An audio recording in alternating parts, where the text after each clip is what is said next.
All right. Okay. So I think last week we had discussed on phrasal verbs. I think almost all the session we have been discussing on that, and I think you guys have had some doubts as well. We finished off with that. So what we'll do today is we'll do the exercise that's related to it. And for today's class, we'll be also looking at the idioms and phrases part. Okay.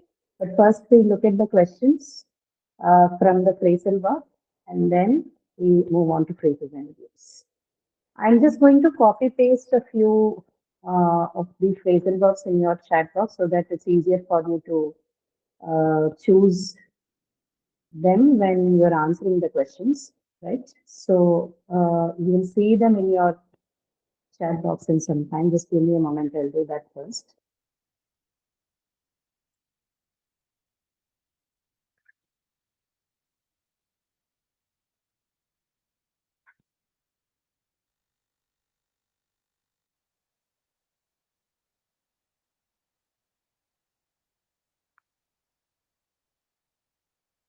Okay, do you see those options there in the chat box?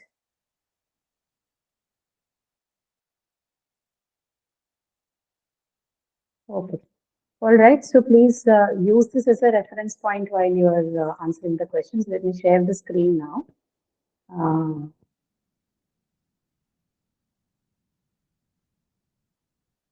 just confirm with me once you're able to see the screen clearly, okay?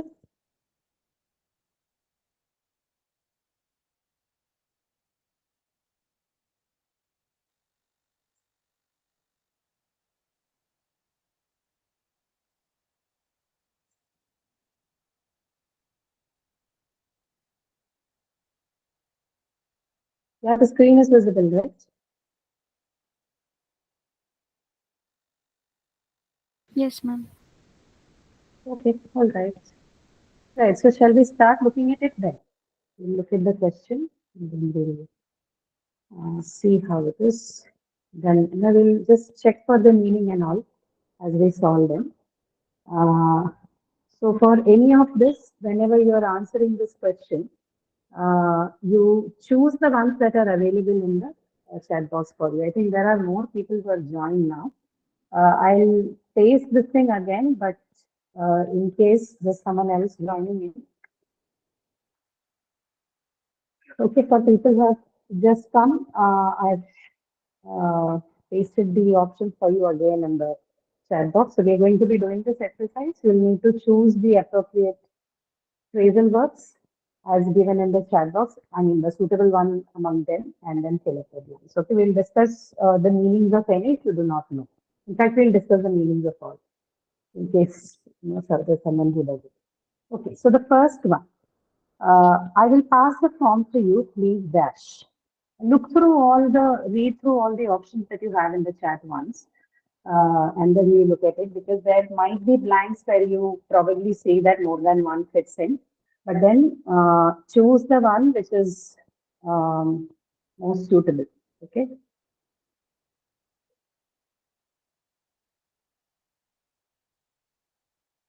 So take a look at the options, all of them first, and then you can start uh, filling it up.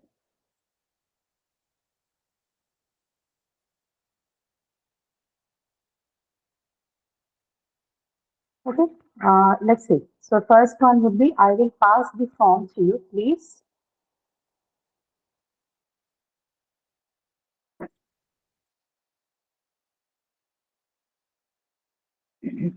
You can unmute yourself and answer.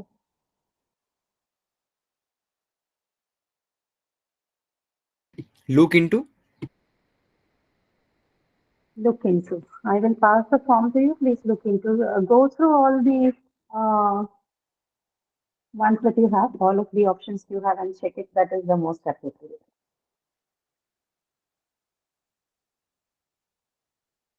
Yeah, I'm not saying it's wrong, but this could be right in a different context, given you don't have other options to fill up. But for each of the blanks here, we only have one appropriate answer. So choose through them wisely.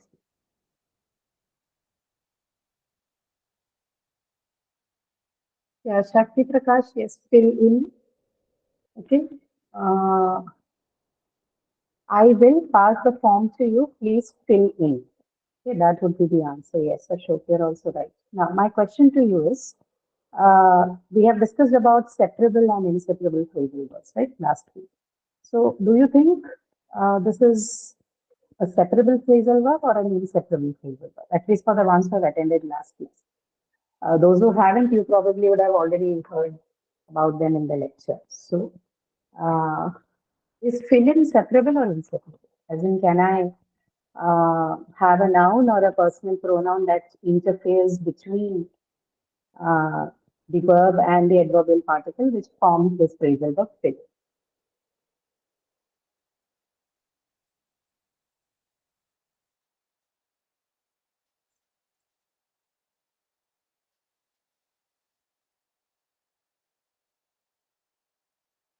Separable. Okay, so if it is separable, then what other options can you um fill me in? Fill what kind of interference is possible? Try and give me an example.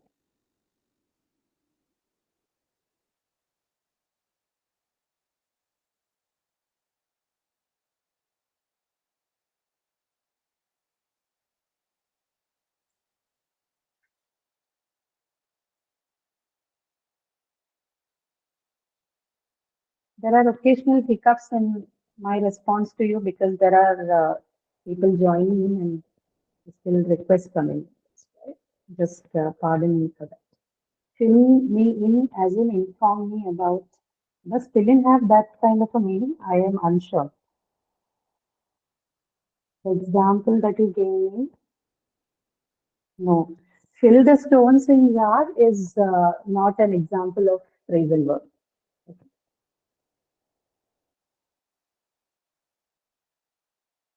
That in is a preposition and not an adverbial particle as in the phrasal verb fill in. So we have to be little careful about how you use that. Give me an example. Using, say, do you forget about noun? Use a pronoun and more like an object pronoun, right? I hope you understand what object pronouns are. You know, pronouns like me and him and her and it and all that. So for the same question, can I say please fill it in? Yes, right. I can say fill it in. So I will pass the form to you. Please fill it in.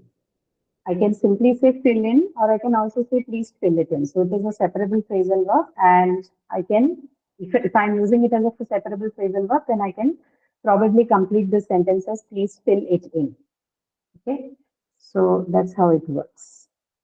Okay, so if that's the case, the next question, right? You really need to dash this rejection. You really need to dash this rejection. Think about.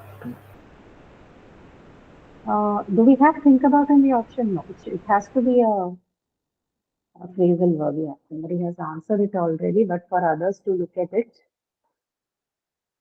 pasted the options again for the ones who just joined. Yeah, right. Right. The answer would be get over. Get over the rejection. Get over a tragedy. Get over, something that's getting over is basically something that is associated with a bad experience, right? So rejection, get over. And is get over separable phrasal verb or an inseparable phrasal verb?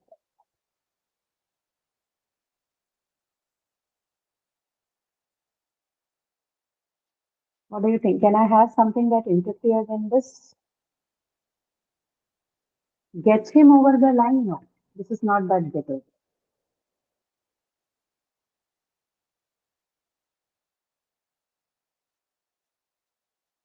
Inseparable? Okay. Anyone else who thinks this is separable? Yeah, you're right, right. So this is, Sonali, no, this is an inseparable phrasal verb. So I cannot have anything interfering in this. So whenever you use this phrasal verb, you will have to say get over the rejection or get over the tragedy, get over the bad experience, not get the experience over or get the rejection over. This is an inseparable example of an inseparable phrasal verb. Okay, so you can make a note of this. I think the lecture already discusses a few of them. And if you remember, I think it also mentioned that the number of inseparable verbs are mostly fixed. So there's a fixed set of inseparable verbs, phrasal verbs. So if you make a note of them, if you have an idea of them, then it's better because that way you'll be able to identify them easily. Because separable phrasal verbs, there are many. There are too many numbers. So obviously you don't have to look into that list. But at least if you know the inseparable ones, then this should be good. So whenever you find an inseparable verb in discussion, phrasal verb in discussion in this exercise as well, just make a note of this, right? Exhaustive list is not possible, but say there could be around 30, 35 of them. Some of them are discussed in the lecture, but whatever bits you hear in this class as well, you can keep a note of that. Okay. Right. So get over this rejection, inseparable phrasal verb, and meaning is to come out of. Yes. You write a string, right? My volume is on maximum, Sonali. Is there a problem? Can you guys not hear? No, ma'am, you are audible. Yeah. Okay. Thank you. Uh, then, okay, the next one. We will dash the matter in tomorrow's meeting. We will dash the matter in tomorrow's meeting. Look into. Look into. We will look into the matter in tomorrow's meeting. Let me check. Bring up also, we'll bring up. Yeah, I think bring up is a better choice. Okay, we will bring up the matter in tomorrow's meeting should be a better one. Or let's see. I'll just run through. Look into is not wrong. Although we will look into the matter in tomorrow's meeting is also not a wrong construction. Bring up is also not a wrong construction. For the time being, let's keep it as either bring up or look into. But I think there should be something else that some other sentence which will have one of these as more appropriate than the other. For the time being, we'll keep it as look into and bring up. Both are right. They're Ma'am, not wrong. for example, in exam, if we get these four options with the bring up and look into, then how we You won't can get no, nothing. You won't get any option like that in the exam. And even if they do, okay, they'll definitely have an option on maybe both, right? okay, okay, So okay. no issues there. Yeah. Okay. So okay, either look into or bring up. And how about their separability quotient? Are they separable? So let's say look into. We'll take up that first. Is look into separable? No, look into is inseparable. It's inseparable, right? That is inseparable. So you can make a note of that. Look into is inseparable. In the sense, I cannot say we will look the matter into, or we'll look the case into. It always has to be look into the matter or look into the case. And how about bring up?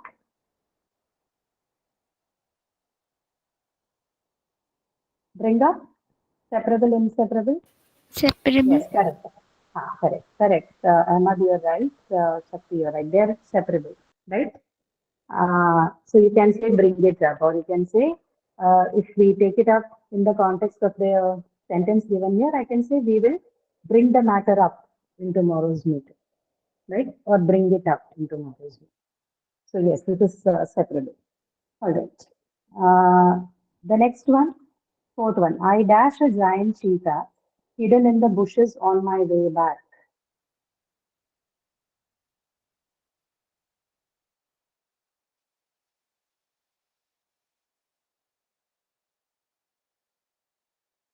Came across, come across. Okay. So what is the right answer? Come across is the right answer, but like we discussed in the last class, your phrasal verbs are sensitive to tense, right? The verb that you see in the phrasal verbs, they're sensitive to tense. So if the sentence is given in the past tense, that needs to be reflected on the verb. Hence, you'll write came across, right? Like Ahmed and Shakti has responded. Came across would be the right answer, right, with the inflected text. And is it separable or inseparable?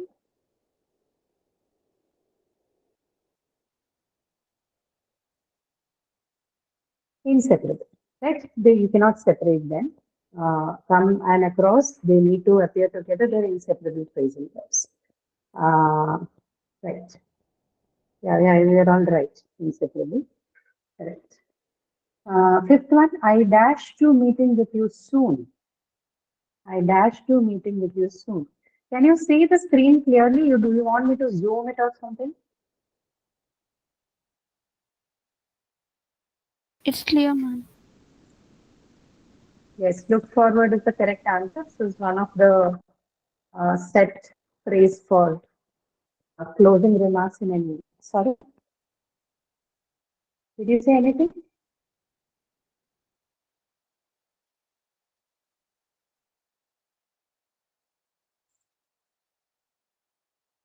Okay, right. That's and how about this? Look forward, is it separable, inseparable?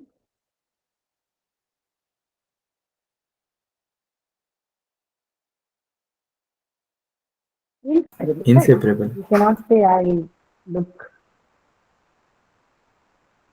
Correct. Okay, right. This is an inseparable phrasal verb. You have 4 of them right now. Out of the 5 we discussed, 4 of them are inseparable. Come across, looking to, look forward to, right? And you really do not have to have a see. Let's say I told you because it is a new topic for someone, then this might help. I'm giving that this is also like a free list. You can use it. But the better way also, as we discussed in the last class, is to see if uh, you make a sentence and say, and then decide if you can bring in something in between, right? Separability can be tested that way. So you really do not have to learn and separate list like this is separable or inseparable, right? Okay. All right. Let's look at the other question. We'll look at the next question. Okay. Sixth one. The engagement was dashed due to reasons not known to us.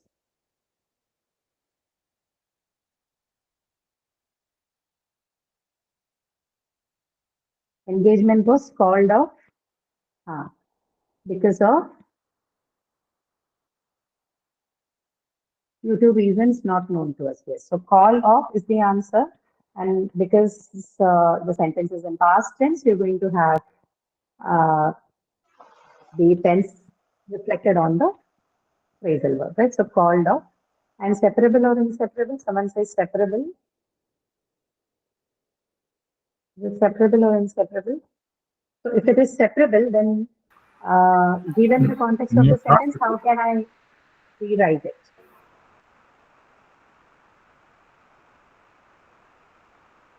How can you rewrite it as a separable phrasal It's verb? inseparable.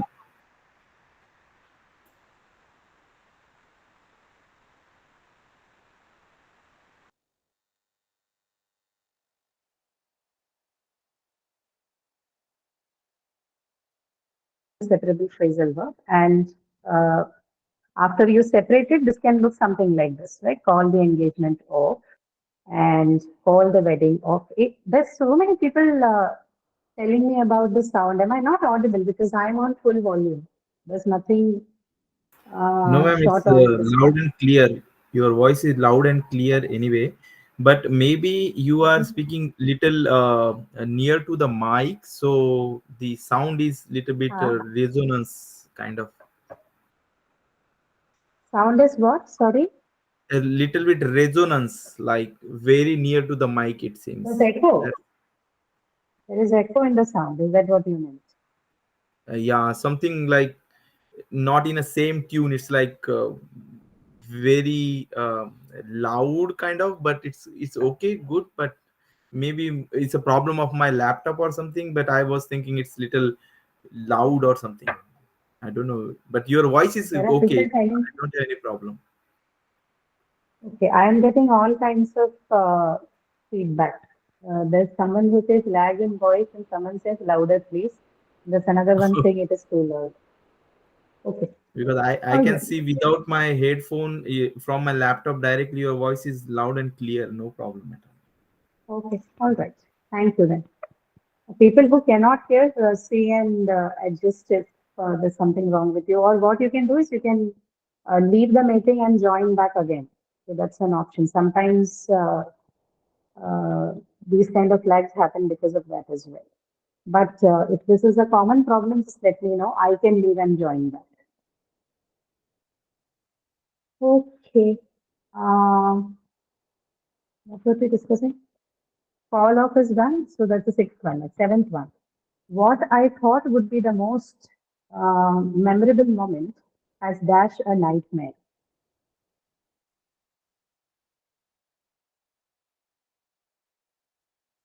So people who just joined, right? So those of you are joining now, 15-20 minutes late to a class is not a good deal, right? If you wish to attend a class, at least come in the first 5 minutes or so. 20 minutes late into a meeting is not appreciated. I just let you in because I thought you might want to listen to this. But in your own interest and benefits, please make sure that you're in the class at least within the first 5 minutes. Okay. Yeah, right. Turn into. And for you, I think I posted the list of the phrasal verbs in the chat box. So we are solving this exercise. Please pick up the appropriate phrasal verb among the ones that are shared in the chat box. Now, turn into, yes. Turn into a nightmare. Correct answer. What I thought would be the most memorable moment has turn into, or do you have anything? Yes, Shakti, you're right. Turned into, right? So, guys, when you're choosing the phrasal verb or you're answering it, make sure that it is also in the correct tense of the sentence, right? Like I told you, the phrasal verb is also sensitive to the verb in the phrasal verb is sensitive to tense. So, whatever is the tense of your sentence, it needs to be reflected on the phrasal verb. So, in this case, it's in the past tense, right? Hence, you have to write turned off, sorry, turned into. Okay. Now, separable or inseparable? Is turn into separable, inseparable? Okay, so if it is separable, then what would the sentence look like in case if I'm turning this phrasal verb into a separable one? If I'm using it as a separable one?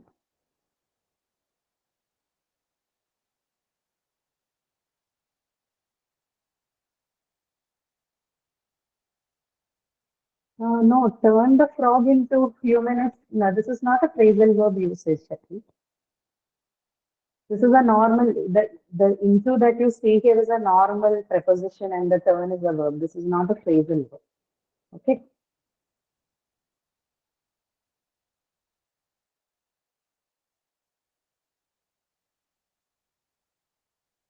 Turn it into nothing.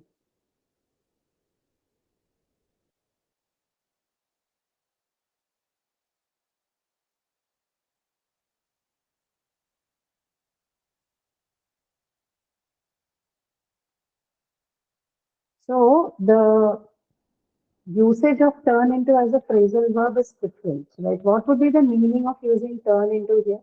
Has turned into a nightmare.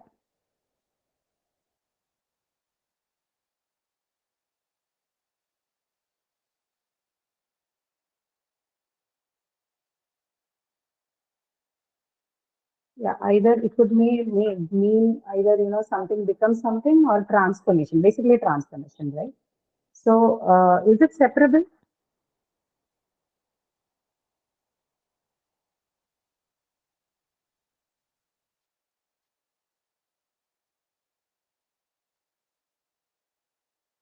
It is separable. It is separable, but how will you convert this into a separable thing?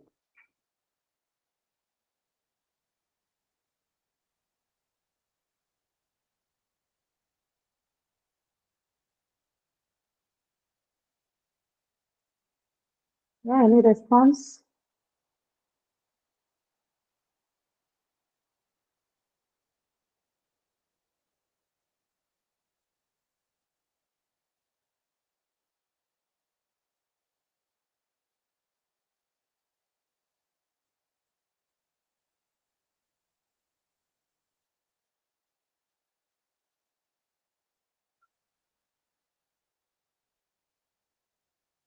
Separable turn the memorable moment into that. Yeah, that is right. Yeah, unexpectedly happened by change. That's all right. Turn it into nothing. Yeah. So in this case, maybe a direct translation or direct change into a separable one is impossible. But like somebody has already mentioned, right, turn it into nothing. That is a separable use of the phrasal verb turn into.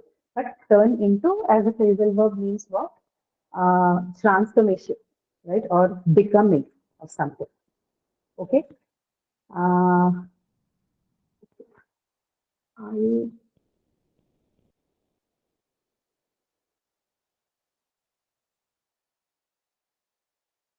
Okay, sorry about the delay. There are also like people joining in. I'm also trying to keep a tab on that. Okay, so we did seventh one, eighth one. She should have thought well before dash the offer dash.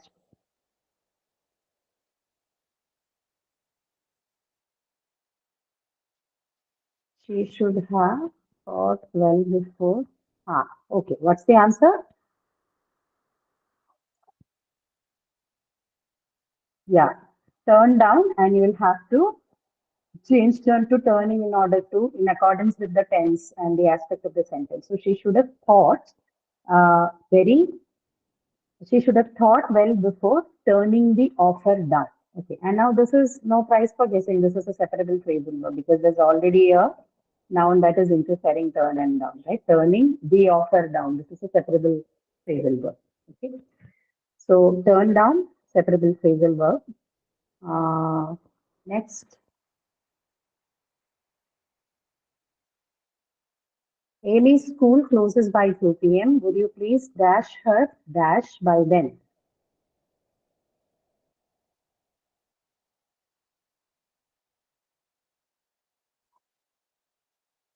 Not look after, pick up, right?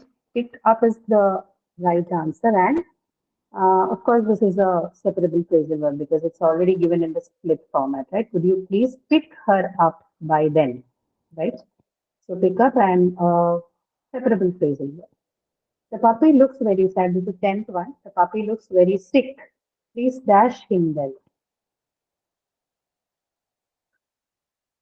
This is look after, right? Look after. And what kind of a phrasal verb is look after? Is it separable or inseparable?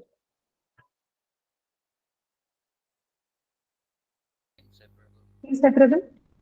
Correct. This is an inseparable phrasal verb. You cannot have anything interfering look and after, right? It has to be used together, inseparable. 11th one, don't dash this dash before mother. You know that she doesn't like discussing such things.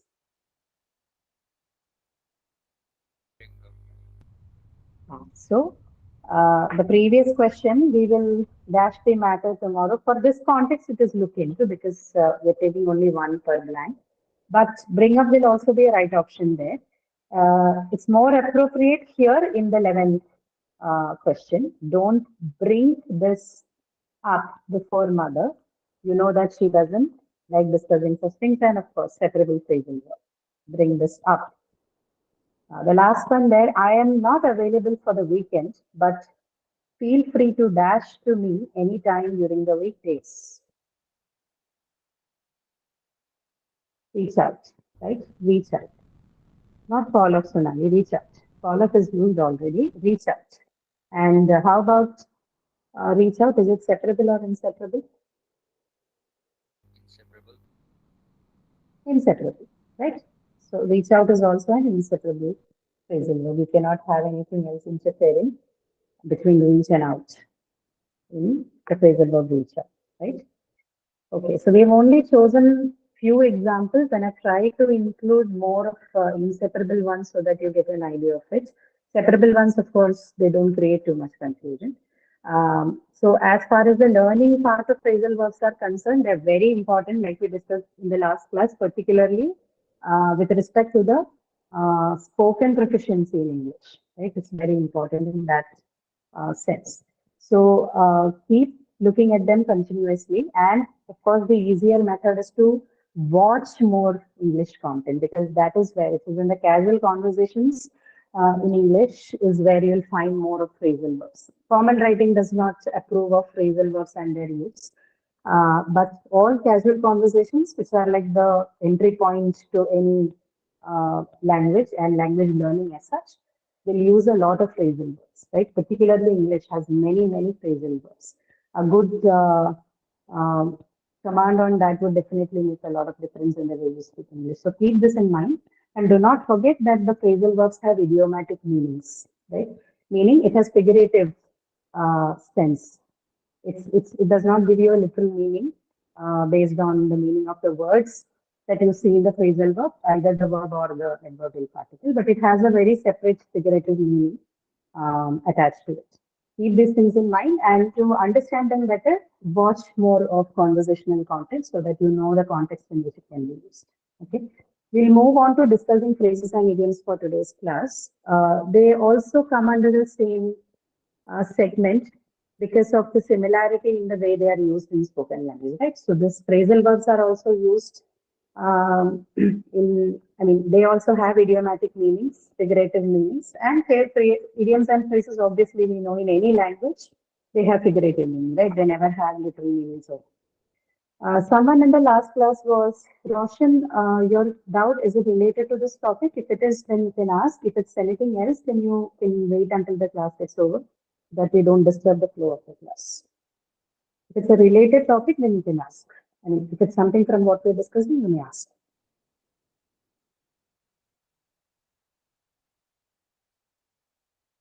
Right. Okay, so we had addressed this question in the last class, but for people who are maybe joined today or have not been there in the last class, someone has asked what's the difference between phrases and idioms, right? So there's only a very simple difference between both of them.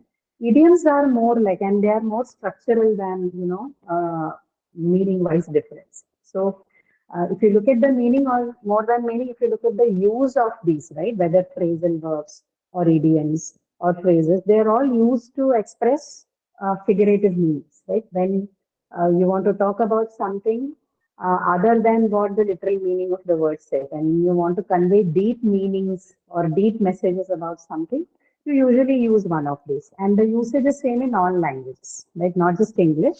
Even in other languages, idioms and phrases or phrasal verbs are used for similar purposes, right? And same goes for English.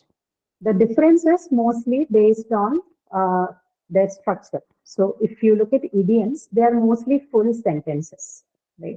They come as full sentences, one whole complete sentence. But phrases, like the name suggests, they're phrases, and they're either part of a clause or part of a sentence, right? You'll see them in a larger sentence as a part of that sentence or a part of a clause in that. But idioms are full sentences, like sayings by themselves.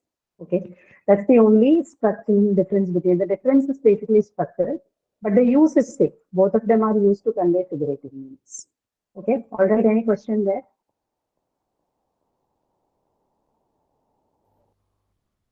Okay. Now, the next bigger question is to, how to know them. In our target language, of course, we have some steps that you can follow, but keep this in mind for people who are not native speakers, or so to say, someone who's not well versed in the target language, in our case, English. Phrasal verbs or idioms, these are a little challenging part. And learning them is definitely a bit challenging, given that you need to know the context to use them, right? So here, just knowing, you cannot learn anything by rules. Context matters, and only someone who's aware of the context would be able to use the phrasal verbs or the idioms and phrases properly. So when you're learning the any of these, any among the three that we have just discussed, please focus on the context, right? Look into the sentence or the conversation or whatever you are listening to or watching, and seeing what context has this been used.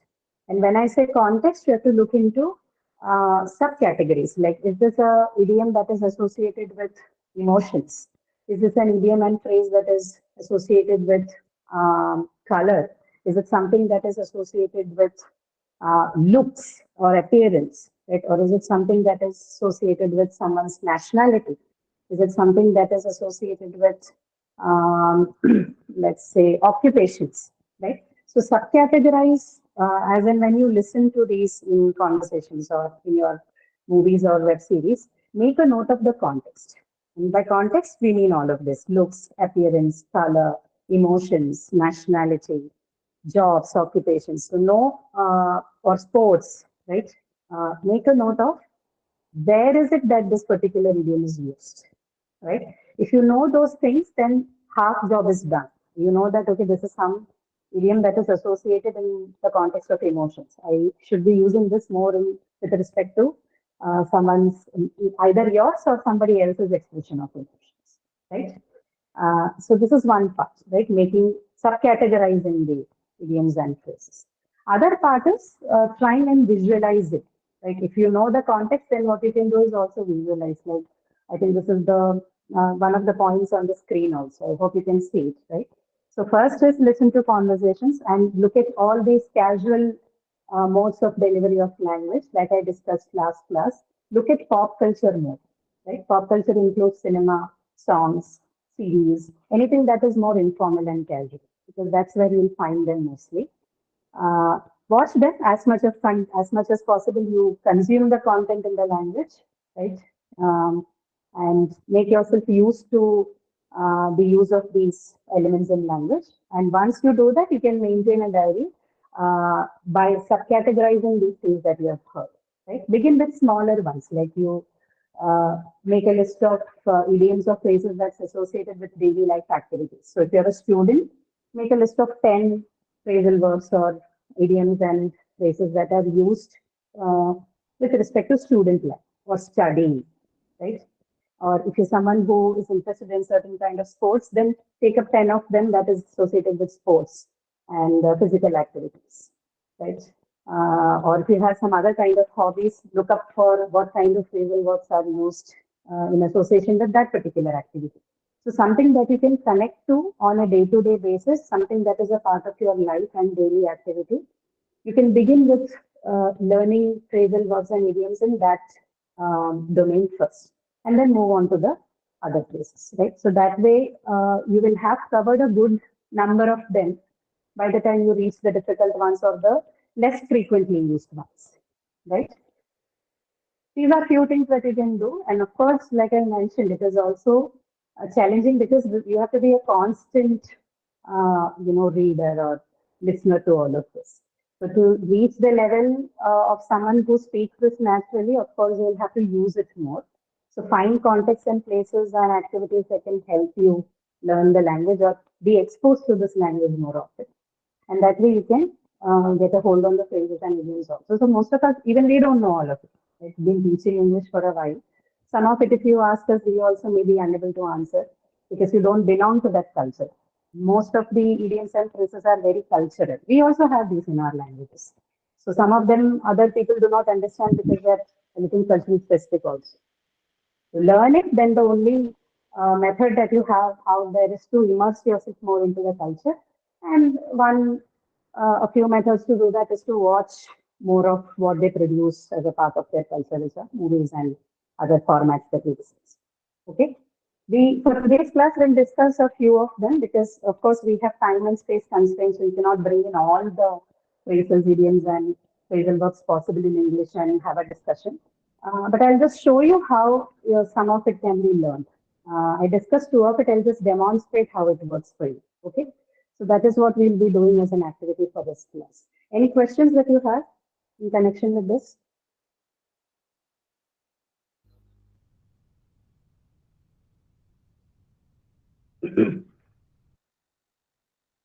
No, ma'am, no questions. No? Okay. So then we'll look at this already.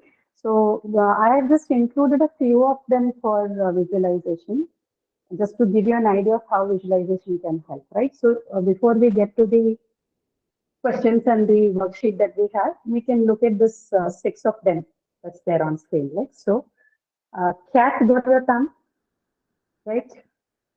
Means this is something that you ask somebody who cannot speak up, right? Or who's not speaking up at the right moment, is not talking anything. So cat got your tongue basically is an idiom, and it means can you speak, right? Or you can use it in the reported sense also. Like you can say that this person, the student never speaks in the class. His A cat gets his tongue every time when he comes to the lecture. Okay, a cat gets his tongue every time he comes to the lecture. Basically, it means somebody who doesn't speak. Okay, and this is an idiom. This is not a phrasal verb. This is not a phrase. This is an idiom. Cat got your tongue. Okay. Now, snug as a bug in a rug. Is this a phrase or is this an idiom?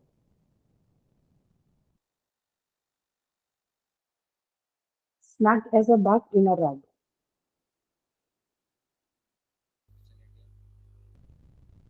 Is it a complete sentence? Snug as a bug in a rug?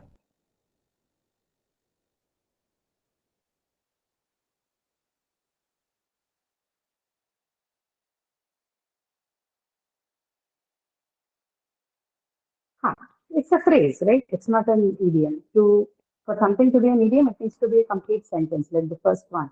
It's in the question format, but it's a complete sentence. This is a phrase.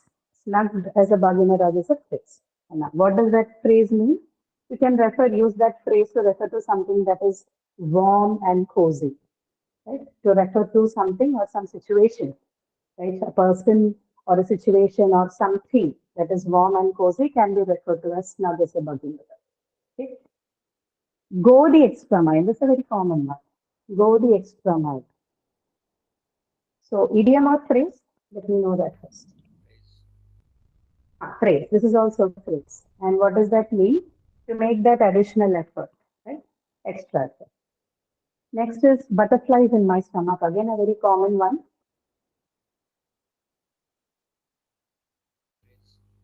What would it mean?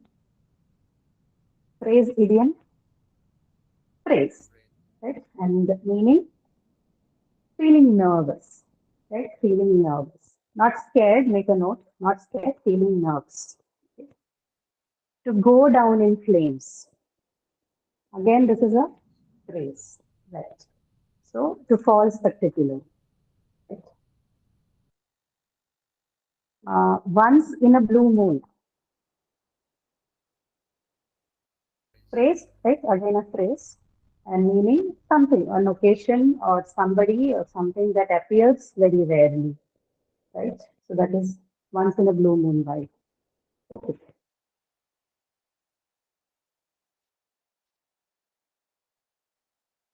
Now this again, I'll take this one and paste it in your chat.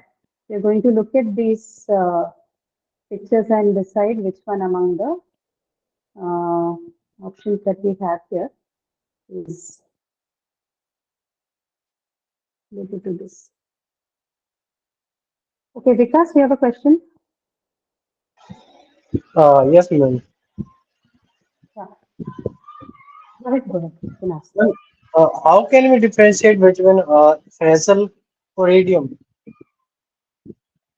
We just discussed it a while ago, right? How can you distinguish between a phrase and an idiom? A phrase is a phrase. Okay, it usually appears as the part of a larger clause or a sentence. But idiom is a full sentence by itself. Right? Like the first one that we saw, cat got your tongue. Right? This is more like an idiom, not like a phrase. It's an interrogative sentence, but yet a sentence. But rest of the ones that we discussed, snug as a bug in a rug, once in a blue moon, while these they can't appear on its own. It has to be part of some larger sentence or clause. So this is a phrase, and something that can stand on its own, like cat got your tongue, is an idiom. The difference is that idiom appears as a sentence, and the phrase appears as a phrase, as a part of some sentence or clause. That's the primary difference. Otherwise, there's no difference. The task for both of them are to convey meaning that is figurative or metaphorical in nature. Okay. Okay, ma'am. Thank you. All right. Okay. So in your chat box, right, I have pasted the meanings, right? So you can look at the pictures that you see on the screen and guess for what the idiom or phrase is. What's the first one? Scrolled up, no, already. Can you not see?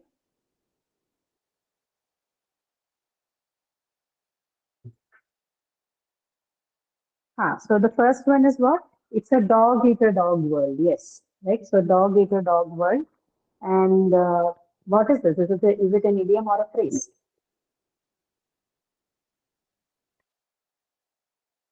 So Vikas, this is an example of an idiom. It's a dog eat a dog world, right?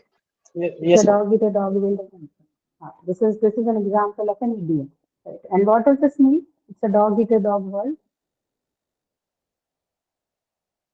Corporate idiom used more commonly in the corporate sector. Difficult world, yes.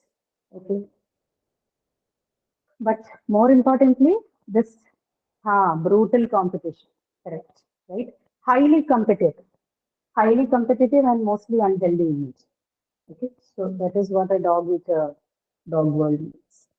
Second one, this is easy. Don't cry over spilled milk. This is also an example of what? Idiom or phrase? Phrase. Idiom. This is also an idiom, and this one you know the meaning, right? Don't cry over spilled milk is a very commonly used idiom. Everyone knows the meaning. Okay, anyone who doesn't know, what does don't cry over spilled milk means?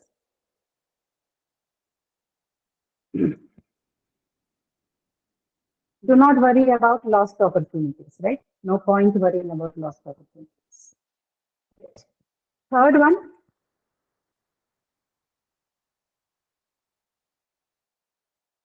a couch potato. Yes, right. Couch potato. And is this an idiom or a phrase? Phrase. This is a phrase, right? And what does a couch potato mean? Lazy, La- right? Lazy, right? Lazy. Someone who's lazy, and particularly someone who spends most of the time doing something that is entertaining in nature, right? Like say watching TV or something. Not just randomly lazy, but someone who's lazy and doesn't and watches a lot of say television or internet, something like that. The couch potato. That's why couch potato, right? Comfortably set on a couch and either watching or eating, having more of someone who's pleasure seeking and lazy. Right? Okay. Uh, Next one is fourth one. I can scroll a bit. This is a race against time, correct? And what is this? Is it phrase, idiom? Is in what is it? Phrase. Uh, a race against time is phrase. Yeah, it's a phrase. Correct. What does it mean? Racing against time means Putting all efforts at one place. putting all the efforts at one place? No. What is racing against time? Closer, but that's not the exact meaning. Racing against time. When do you race against time? Basically, that's the answer.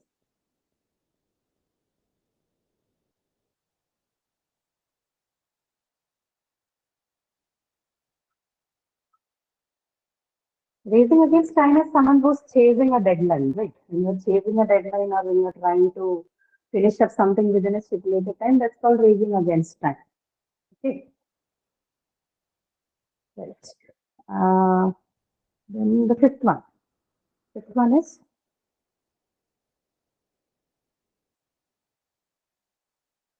all your eggs in one basket. Yes. All your eggs in one basket. And what's the meaning of that? This is also what? It's a phrase. And what does all your eggs in one basket mean?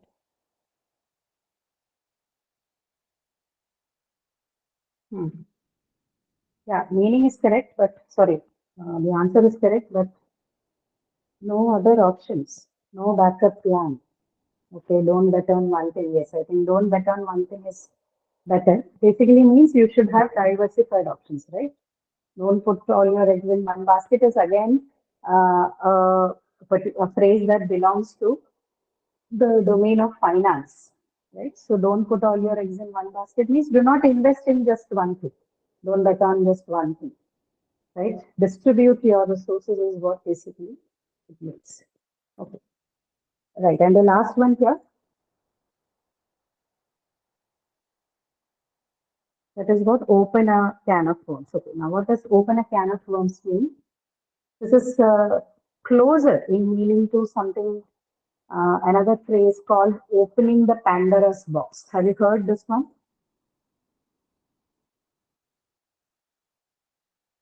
Anyone has heard about the opening the, to open a can, sorry, open a Pandora's box? Right, Pandora's box is a metaphorical reference to, uh, I mean, this has a legend behind this. So it basically refers to, you know, ushering in more problems, right? Ushering in, not more problems, ushering in problems, inviting troubles. That is what opening the Pandora's box means. This one is similar to that, but it has a slight difference in them. Too much curiosity causing trouble. Is that the answer? Okay, so basically opening a can of worms refers to, trying to complicate something, right? So which means there exists a problem and then you do something that further complicates it. So in one word, if you say, to consider an explanation for opening the can of worms, it means to complicate a problem further. Right? That's what the exact meaning of opening a can of worms is, right? So this is one method. If you have the kind of time and breadth to sit and visualize, but visualization is also possible only if you know the context properly, right? Otherwise, it is a difficult thing to do. So this is one method that you can approach turning the idioms and phrases and phrases, not phrasal verbs, more idioms and phrases can be like this, right? One of the approach. Otherwise, the next thing that we are going to do to know the idioms and phrases in their specific domains. Okay, we are going to proceed to that next. I'll look at how you can, have a gist of things based on their domain use. And by domain, I mean, like I told you before, you can choose a couple of them that's a part of, say something that is related to color, something that is related to emotions or nationality or so on and so forth. All eggs in one basket, yeah, or don't put all eggs in one basket means do not invest everything in one particular activity, right? Do not, basically means diversify. Do not use up all your resources for one thing, or don't just bet on one thing. That is not putting all eggs in one basket. So don't put all eggs in one basket. Okay. So we'll work through some of them. So I have chosen, I think, total of 6 domains for you. There could be more domains, of course, but for our purpose and for our class, I have used 6 of them. Right? So we'll go through some of them from each of the domain and see how you can do it while you are learning. So if you have a phrase or an idiom to look at, you can also specify its domain and classify it under that so that your context is specified. Okay. So the first we are going to discuss are a few verb idioms, right? Let's look at them and see what their meanings would be. The first one, a woman's work is never done.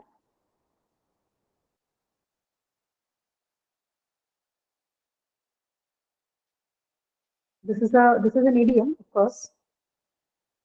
A woman's work is never done. What would it mean?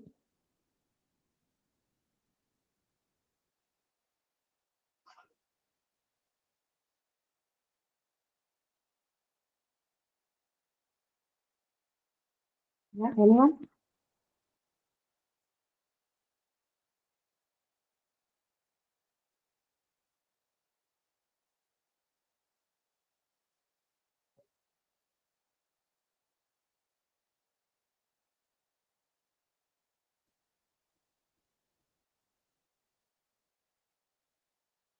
Nobody?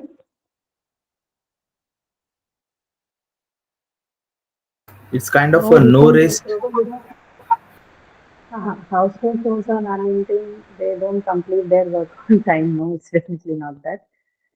No rest in their work. Yeah, no rest in the work is right. Uh, no, not like take longer to complete their work. No, it means it's never ending. Means there's always something left for this group of people to work on. So the work, it literally means the work never ends. It's around the clock all the time, right? Long hours of work is what it refers to. Right? Refers to the long hours of work put in by women, in addition to their work into household and rearing children and all that. This is what basically it means. Okay. Next one is all in a day's work. All in a day's work.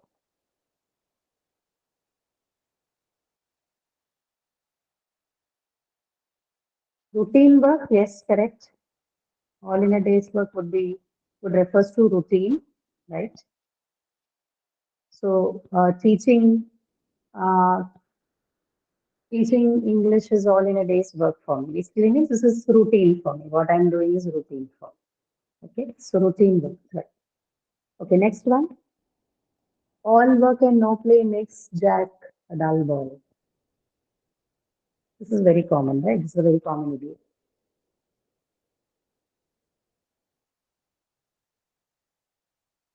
Meaning?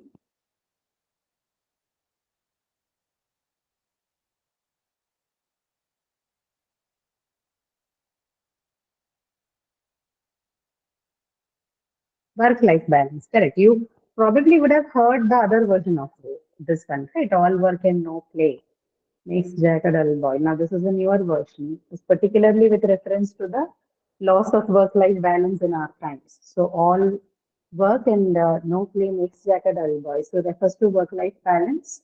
Or yes. The last one, back to the salt mines. We have a modern version of this one, back to the salt mine. You may know the back to the desk usage, right? Back to the desk. This one is very similar in meaning to that, but this is from a different time. Yeah. You're not going back. Oh, sorry, back to work. Yes, back to work. Correct. The salt mines is an industrial age reference. Okay, meaning is almost the same, right? Or this also can be used to refer to a work that is very tedious, right? Something that requires a lot of hard work, or simply one's workplace also. Both meanings are applicable. Salt mines is used as a reference to the industrial age. In our times, we use mostly back to desk. Okay, that's the more modern usage. Okay, so see, this is not an exhaustive list. This is not all the work idioms that you can find. I've only excluded the ones which I can fit within the time frame. Just bear with me for another 5 minutes or so. I'll try and finish this off by then. I don't want to stretch the class further. I mean, I don't want to take this to the next class. So we'll discuss these 6 domains and then finish off for today. Okay, time domains. Once in a blue moon, we already discussed. High time. High time. It's a perfect time to do something. Not perfect time. Yes, already late is right. That's correct. Okay, already late is it's high time basically means refers to something that should have already been done but is not done yet, and now it's like the that you don't get any more time. This is the maximum time that's in it. High time is that. Okay. Or to simply put it in 2 words, it means already late. When I say it's high time that you have submitted your work, it means that you're already late in submitting your work. Right? Late. You can say this is an expression used to refer to delayed work. Okay. Next one. Quick as a wink. Very instant and fast. Hello, ma'am. Huh. Which topic discuss you? Because I am Sorry. just coming. Which are good topic Okay. discuss you? We're discussing idioms and phrases. If you've just come, you probably will not understand. Just go back, follow the lecture. You're looking at the idioms and phrases Oh, lecture. okay, Okay. okay. Sure. Responding and acting very rapidly. Quick as a wing is that's something that happens instantly, right? Instantly is the quick as a wing is instantly. Correct. Next one is, the last one is stand the test of time. Stand the test of time.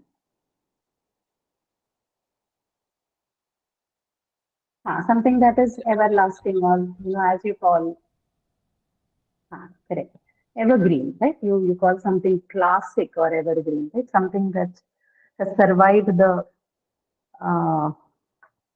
something that is in popular opinion all the time, right? So that is something that has remained popular from a very, very long time. That is called something that has stood the test of time. Next one, body idioms, right? Achilles heel. Achilles heel. Achilles is a A Greek weak point. character in medicine. A weak point. Correct. A weak point. Anyone's weak point is referred to as Achilles heel. Like for example, if forgetting, if you're someone who forgets things often, then that is your Achilles heel, right? Or if you're a slow person, then that is your Achilles heel. So anything that is considered as a weak point in someone's character or in general demeanor, it's referred to as Achilles heel. An eye for an eye. An enemy. An eye for an eye refers to vengeful behavior, right? Vengeful behavior. Someone who is very vengeful, someone who wants to take revenge for it. It's an eye for an eye is vengeful attitude. At your mother's knee. So say, I learned to sing, or say, I learned to swim at my mother's knee. What does it mean? At a young age, correct. Like at a very young age. If you learn to do something at a very young age, it can be said that you learn doing that at your mother's knee. An arm and a leg, I think this must be there in the lecture. An arm and a leg, very expensive or great sacrifice or something that costs you too much, right? Something that has cost you heavily, right? Sonali, you have a question? No, ma'am, not related to this. Uh, Okay. excuse me, ma'am, at already the 7-4.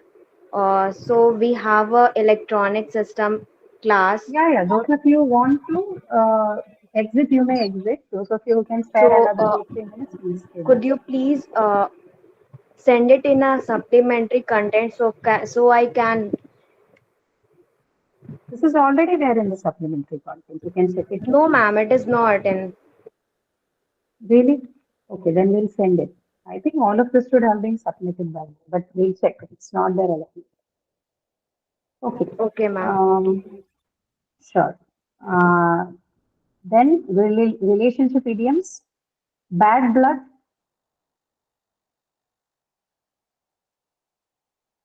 Bad blood is basically when when you have a feud with someone. That is, if there is a feeling of animosity. If you look at them as your enemy, then it's called you have a bad blood. You say the bad blood between two families, you mean that there's enmity between them, right? Right. Everybody and his cousins. So I went to a wedding and there were everybody and his cousins. What does it mean?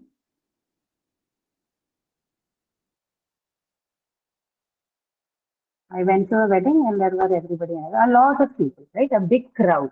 If you go to a place and there's a huge crowd somewhere, you refer to it as everybody and his cousins. Okay. Fair weather friend. Someone who's a fair weather friend. Fair weather friend is someone who is with you only in your good times. Okay, this person is not available when you are going through bad times. Fair weather friend is somebody, it's a negative expression. When you call someone a fair weather friend, it means that this person is only around when you are doing good. That person is not available when you need their help. Okay? That's a fair weather friend. Say uncle. Say uncle to something means somebody who says yes to everything that the others say, right? Someone who doesn't have an opinion of their own, someone who keeps saying yes. So this is another version of your phrase, yes, boss. Okay, someone who keeps saying yes, boss all the time. Okay, no counter opinion, nothing. Just say yes to everything that somebody says. Okay. Nationalities idioms, I just am going to add a caution, a word of caution here. Some of the idioms and phrases these days may not be used in good taste because they can have cultural references and they may look like discriminatory to certain group or community of people. Like some of them might look like a little racist in nature. So while you're using idioms and phrases, make sure that you do not fall for this trap of discriminatory usage, right? So be careful of the social labels associated with the usage, particularly for idioms associated with nationalities and jobs and all that, right? If they have taste or tones or discrimination, avoid using them. We're discussing it because they are popularly used, but the context of the usage is important. But know their meanings nevertheless. Take French leave refers to going on leaves without, correct, without informing, right? If you're taking leaves without informing anybody at your place, then it's called taking French leave. Chinese whispers. Chinese whispers. The message is passed along and it becomes distorted. Correct. A distorted message, right? Chinese whispers refers to a distorted message. So it's basically a play. It used to be a game that people used to play. You pass on, one person begins with something, then they convey to the next person, that person conveys it to the next person. And by the time you reach the last person, it's an entirely different story. This was a game which is now codified and used as an idiom. Chinese whispers. Okay. Mexican standoff. Mexican Everyone standoff. has equal leverage. Yes, if everyone has equal leverage or stalemate. Yes, that's also right. Which means both have equal power, right? No one is backing off. Both are equally powerful and no one is backing off. That kind of a situation is called a Mexican standoff between two parties. Indian file. This Indian is not our Indian. This refers to West Indian, not Indians, as in us. Indian file is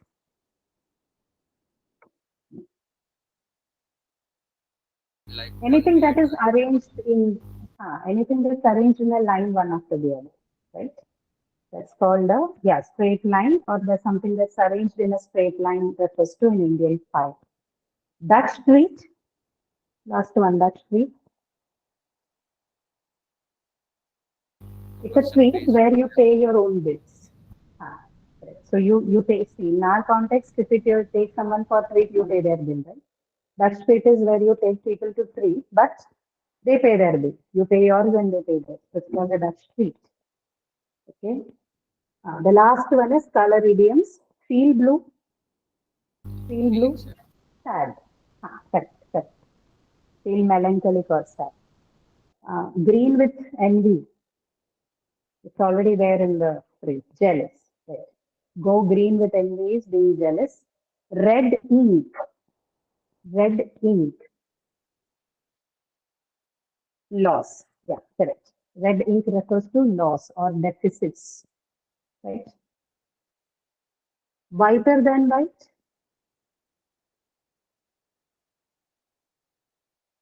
Whiter than white.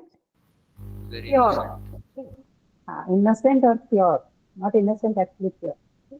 Somebody is whiter than white means someone is very clean, very pure, very neat. Okay. Neat in character, I mean, not as in the appearance or outlook. Okay. Very neat, clean, and pure.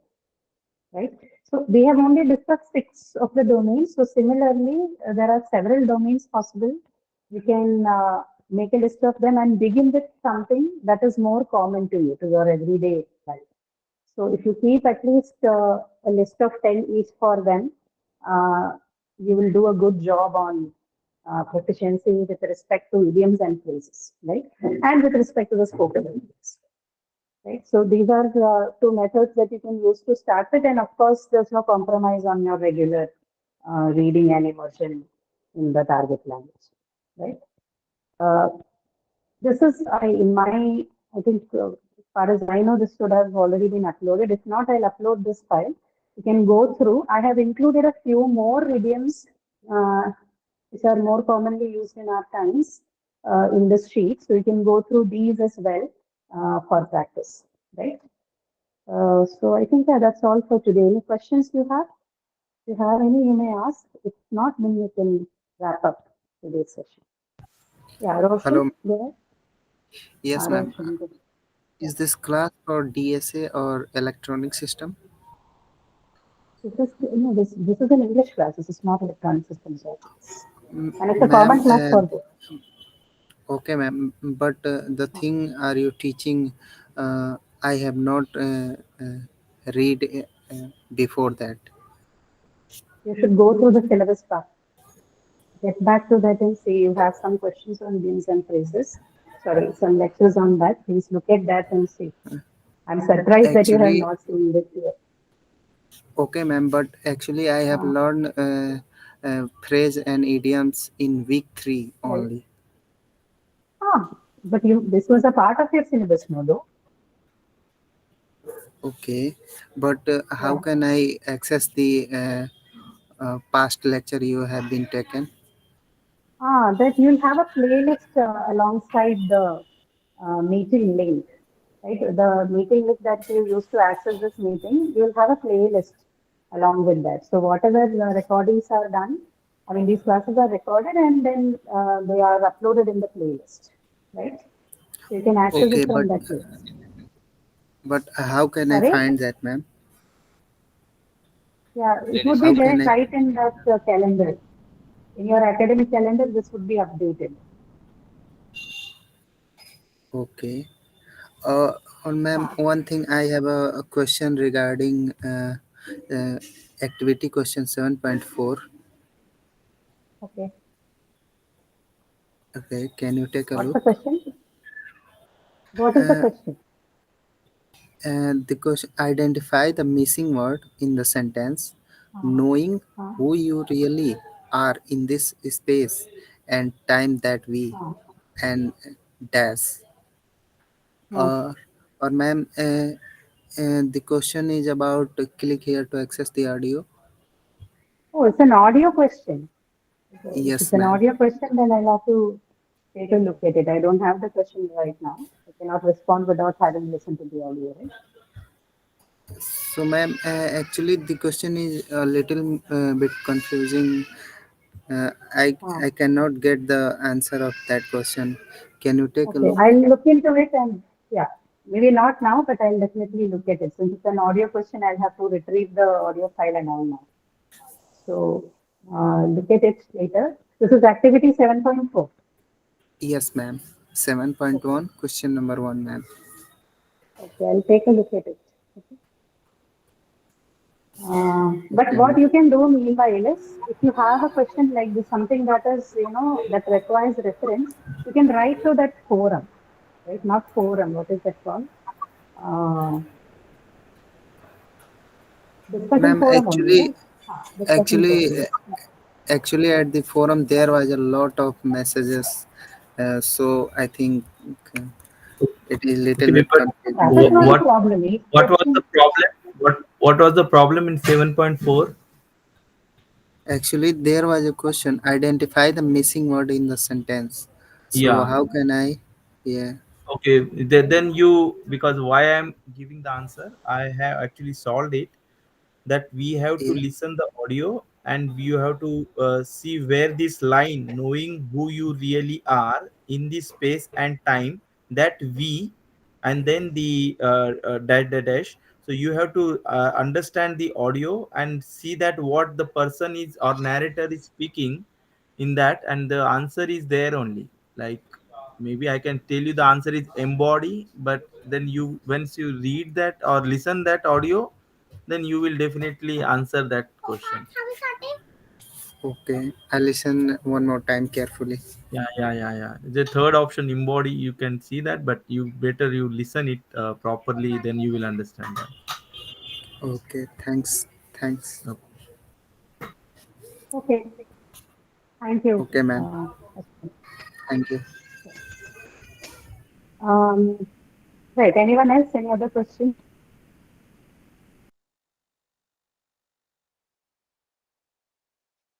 No? Okay. Thank you. Then we'll meet again next week. We'll take up something else from the syllabus to be discussed. But in The meanwhile, if you have any questions, please use the discussion forum, right? There might be many messages and all that, but it shouldn't be a concern.